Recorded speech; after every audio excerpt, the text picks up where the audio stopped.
ગુજરાતી ફેમિલીઝમાં લગ્ન એટલા કેલ્ક્યુલેટિવ હોય અને એમ કરતાં વધારે હોય છે કે રાઈટ પાત્ર ગોતવું એટલું કેલ્ક્યુલેટિવ હોય. ના હું તમને કહું છું, મેં એટલા બાયોડેટાસ વાંચ્યા મારા લગ્ન માટે નહીં. જનરલી એક વોટ્સએપ ગ્રુપ છે ને એક ફેસબુક ગ્રુપ છે જેમાં તમે જઈને બીજા લોકોના બાયોડેટા વાંચી શકો છો. અને અગર તમે એનઆરઆઈ હો તો એના માટે અલગ બાયોડેટાનું ગ્રુપ.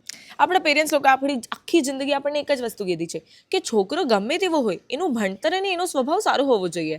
અને એ જ મમ્મી પપ્પા એ જ લોકો કયા સ્વભાવની વાત કરો છો? 10 વીઘા જમીનવાળા સ્વભાવની કે 12 વીઘા આંબાવાડીના સ્વભાવની? જરાક મને કહો તો. આ દોગલું પણ ક્યાંથી આવ્યું? અને જો ગલતીથી ક્રોસ કલ્ચર લગ્ન કરવાની વાત કરી દીધી તો આવી બન્યું છે. અરે એવો છોકરો તને હું ગોતી આપીશ ને આપણા સમાજમાં. અરે નથી જવું મને આપણા સમાજમાં. કયું સમાજ? જે તમારા સાથે ક્યારે ઊભું નથી રહ્યું એ વાળું સમાજ?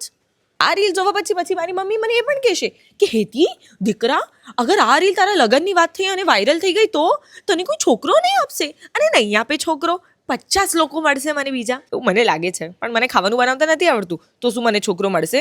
કારણ કે ગુજરાતી છોકરાના તો ખાવાનામાં ચટાકા બહુ હોય. હેતી દીકરા તને છોકરો મળશે? છોકરી માસ્ટર્સ નહીં કરે તો છોકરો નહીં મળે. છોકરો અગર માસ્ટર્સ નહીં કરે પણ અગર જમીન હોય તો છોકરાને છોકરી મળી જશે. થિંકેબલ. અને સ્ત્રીધનના નામ પર તો શું લેવાય છે આપણા બધાને ખબર છે. Please let's not just turn a blind eye to all of this.